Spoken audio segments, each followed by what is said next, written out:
सर्वप्रथम मैं आना चाहता हूं जमीयत उलेमाए हिंद के प्रमुख मौलाना महमूद मदनी जी, जिन्होंने आज भोपाल में एक बहुत बड़े बैठक में जिस प्रकार से भाषण दिया है वह न केवल भड़काऊ है अपितु देश को विभाजन की ओर लेने की उनकी कुचेष्टा है।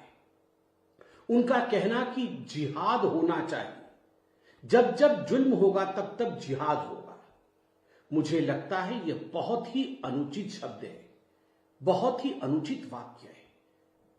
और जिहाद के नाम पर जिस प्रकार से लोगों ने भारतवर्ष में ही नहीं भारतवर्ष के बाहर भी आतंक फैलाया जिहाद के नाम पे, वह हमने देखा है।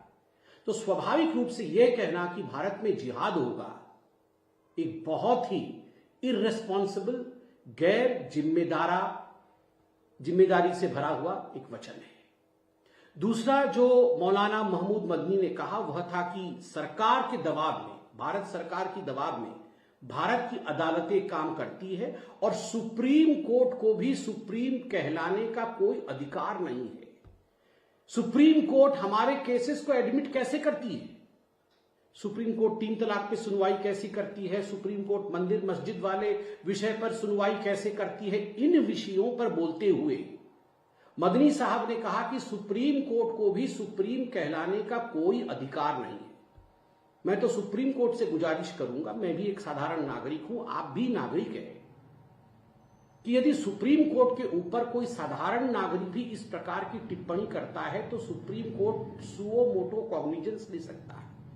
सुप्रीम कोर्ट खुद इसकी सुनवाई कर सकता है, क्योंकि आगे चलकर अगर इतने बड़े नेता, एक कौम के इतने बड़े नेता इस प्रकार की बात कह के लोगों को बरगलाने की कोशिश करें, सुप्रीम कोर्ट के विरोध लोगों को भड़काए, तो स्वाभाविक रूप से it demeans the stature of Supreme court.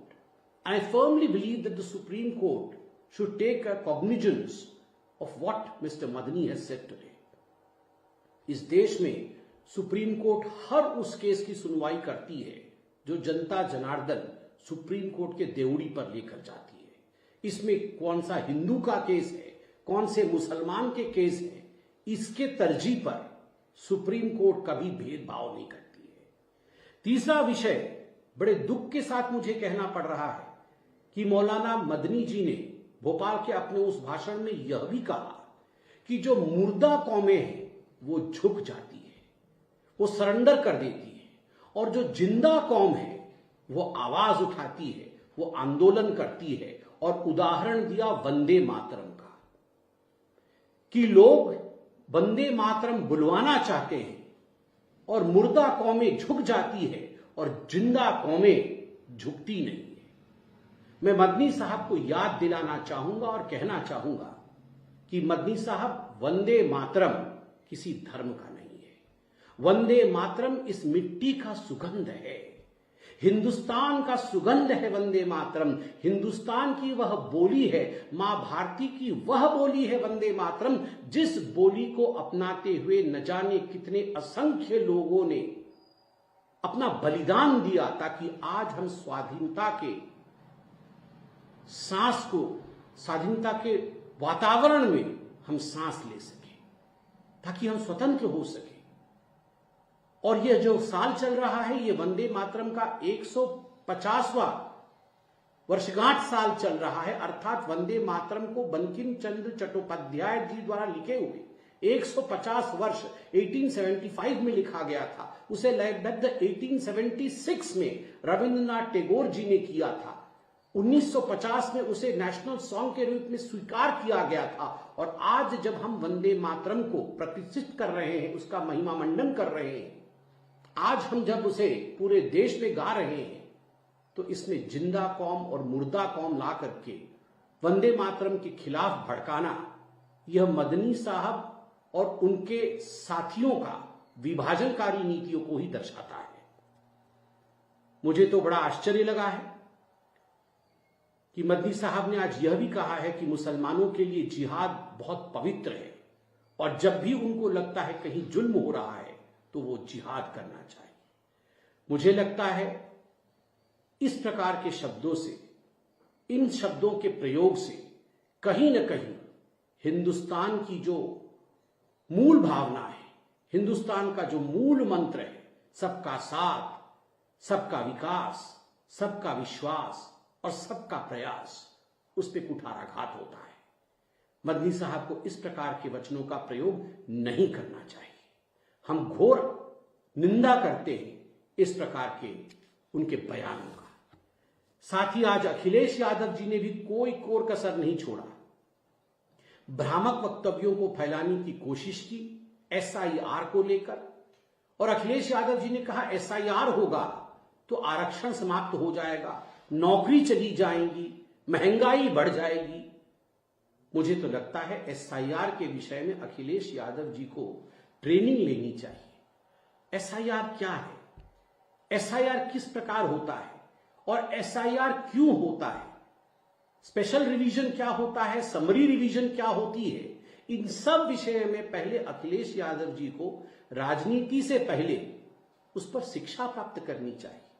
कैसे नौकरी चली जाएगी, एसआईआर होने से किसी की नौकरी कैसे चली जाएगी, एसआईआर से आरक्षण छिन जाएगा, किस विषय को किस विषय से जोड़ रहे हैं। मुझे तो आश्चर्य लगता है इस बात से, और मुझे इसमें तनिक भी संदेह नहीं है, कोई संकोच नहीं है कहने में कि चाहे वो अखिलेश यादव जी हो, चाहे वो राहुल गांधी हो, चाहे वो ममता बनर्जी हो, ये सारे लोग चुनाव लड़ने से पहले ही हार मान जाते हैं। बिहार में आपने देखा किस प्रकार तेजस्वी जी और किस प्रकार राहुल गांधी जी सुबह से शाम तक एसआईआर एसआईआर एसआईआर करते रहे, और उसका नतीजा क्या रहा आप सबने देखा है। आज भी मैं अखबार में पढ़ रहा था कि आरजेडी का जो समन्वय बैठक हुआ, जो चिंतन शिविर हुई आरजेडी की, उसमें बताया गया कि ये एसआईआर हमने बहुत कर लिया, इसका कोई लाभ नहीं हुआ, उल्टे इससे हानि हुआ है। वही गलती अब अखिलेश यादव उत्तर प्रदेश में कर रहे हैं। ये और कुछ नहीं, एक एंटीसिपेटरी बेल है। उन्हें पता है कि हार होने वाली है, उन्हें पता है करारा हार के साथ जो हाल आरजेडी का बिहार में हुआ वही समाजवादी पार्टी का भी उत्तर प्रदेश में होने वाला है। तो इसी कारण से अखिलेश यादव इस प्रकार के भ्रामक बयानों को फैलाने की कोशिश कर रहे हैं और एसआईआर के विरोध में बोल रहे हैं, जबकि 2 दिन पहले ही सुप्रीम कोर्ट ने कपिल सिब्बल जी जो सुनवाई कर रहे थे मनोज झा जी के पिटीशन के ऊपर, सुप्रीम कोर्ट ने बहुत विस्तार से एसआईआर के ऊपर अपना वक्तव्य रखा है। सुप्रीम कोर्ट ने स्पष्टता के साथ कहा है कि बिहार में आप लोगों के मन में बहुत सी अनुशंसा थी, आप लोगों के मन में बहुत सारी शंकाएं थी कि न जाने एसआईआर से क्या हो जाएगा, बहुत सारे जेन्युइन लोगों के वोट कट जाएंगे, मगर ऐसा कुछ नहीं हुआ। सुप्रीम कोर्ट ने कहा, सुप्रीम कोर्ट ने कहा वोट कटने के पश्चात एक भी व्यक्ति ने बिहार में कंप्लेंट नहीं किया, और सुप्रीम कोर्ट ने यह भी किया कि अगर हमें लगेगा कुछ गलत हो रहा है, कुछ प्रावधान में कमी है, तो सुप्रीम कोर्ट उसमें दखल देगी, मगर एसआईआर करना यह इलेक्शन कमीशन का अधिकार क्षेत्र है और एसआईआर इलेक्शन कमीशन करा सकती है, और इसमें कोई गड़बड़ी अभी तक हमें नजर नहीं आ रही है। इतना कुछ कहने के पश्चात भी अखिलेश यादव एसआईआर के पीछे चुप रहे हैं। इतना कुछ होने के बाद भी, सुप्रीम कोर्ट में ट्रिपल तलाक इत्यादि पर सुनवाई होने के बाद भी मदनी साहब कोर्ट के खिलाफ आग उगल रहे हैं। ये केवल और केवल इसलिए है कि आज का हिंदुस्तान बदलता हुआ हिंदुस्तान है। आज का हिंदुस्तान गरीबों के लिए, युवाओं के लिए, महिलाओं के लिए और खास करके अन्नदाताओं के लिए 24 घंटे काम करने वाला हिंदुस्तान है। आज का हिंदुस्तान मोदी गारंटी के साथ आगे बढ़ने वाला हिंदुस्तान है। और मैं उदाहरण देना चाहूंगा, अभी थोड़ी देर पहले जो भारत का Q2 सेकेंड क्वार्टर का जीडीपी ग्रोथ के आंकड़े रिलीज हुए हैं, उसमें आप देखिए जो अनुमान लगाया गया था इंटरनेशनल एजेंसीज इत्यादि द्वारा, बहुत बड़े बड़े बुद्धिजीवी उसमें अनुमान लगा रहे थे कि 6.5 से 7.2% या ज्यादा से ज्यादा 7% तक का एक जीडीपी ग्रोथ रहेगा। यह प्रोजेक्शन था इंटरनेशनल एजेंसीज का। मगर ये सब तोड़ते हुए, इन सब प्रोजेक्शंस को दरकिनार करते हुए record breaking 8.2% GDP growth rate Q2 का भारतवर्ष में आया है। तो स्वाभाविक रूप से ये मोदी गारंटी केवल एक चुनावी नारा नहीं है, यह मोदी गारंटी वास्तविक रूप में जमीन पर काम कर रही है। जो चारों पहिए हैं, चाहे वो कृषि का पहिया हो अर्थव्यवस्था का, चाहे वो सर्विस सेक्टर का पहिया हो अर्थव्यवस्था का, चाहे वो उद्योग या इंडस्ट्री का पहिया हो अर्थव्यवस्था की, या डिजिटल पहिया हो अर्थव्यवस्था का, ये चारों पहिए एक सिंक्रनी के साथ आगे बढ़ रहे हैं। इंफ्रास्ट्रक्चर 9.1% से आगे बढ़ रहा है।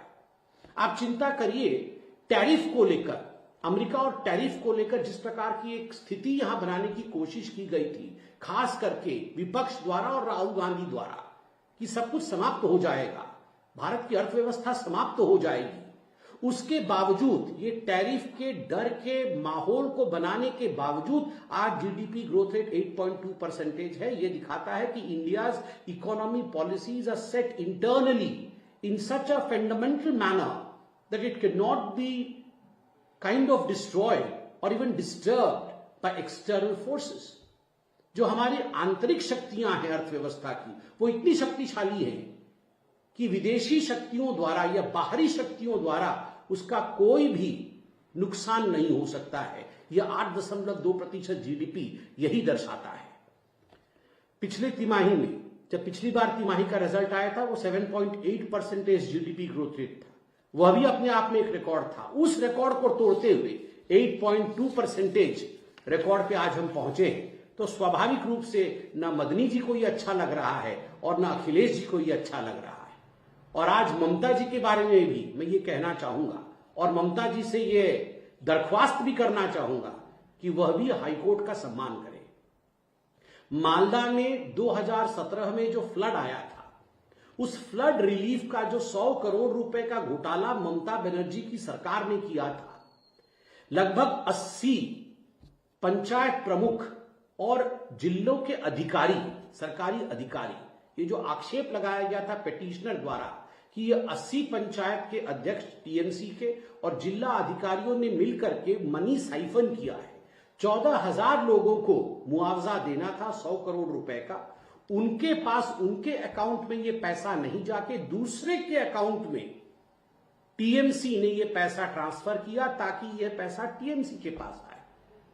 और एक्टिंग चीफ जस्टिस और दूसरे एक जस्टिस, दोनों के खंडपीठ ने जब ये सुनवाई की, उन्होंने स्पष्ट रूप से कहा है कि आखिरकार हमने तो पिछली बार कहा था इस पे सीएजी कैग की ऑडिट रिपोर्ट प्रस्तुत करनी है। जो प्रथम रिपोर्ट आया था, the first report of the CAG on the Malda scam, उसमें तो इंगित किया गया था कि कहीं ना कहीं स्कैम है, मगर दूसरे रिपोर्ट को बंगाल की सरकार ने अभी तक क्यों नहीं सबमिट किया है? यह सवाल कलकत्ता हाईकोर्ट के खंडपीठ ने पूछा है, जिसमें एक्टिंग चीफ जस्टिस भी शामिल है, और निर्देशित किया है कि जब अगली सुनवाई होगी, जो कि 15 दिसंबर को है, उस समय सीएजी को भी अपनी दूसरी रिपोर्ट सबमिट करनी पड़ेगी। और जो एलिगेशन लगाने वाले थे, उनका कहना है कि सीएजी और सरकार के बीच में कल्यूजन है, तभी सरकार को बचाने की कोशिश सीएजी कर रही है बंगाल के अंदर। तो आप देखिए, एक तरफ देश आगे बढ़ रहा है, देश की जीडीपी आगे बढ़ रही है, विकास हो रहा है, इंफ्रास्ट्रक्चर छलांग लगा रहा है, और दूसरी ओर चाहे वो मदनी जी हो जो जिहाद करना चाहते हैं इस ग्रोथ के खिलाफ, चाहे एसआईआर को लेकर भ्रामक बयान अखिलेश यादव देकर लोगों को भ्रम की परिस्थिति में डाल रहे हैं। देश की जनता जानती है कि मोदी है तो मुमकिन है, और मोदी की गारंटी देश को आगे लेने वाली गारंटी है। इसलिए देश की जनता मोदी जी के साथ खड़ी है, ना कि विभाजनकारियों के साथ। धन्यवाद।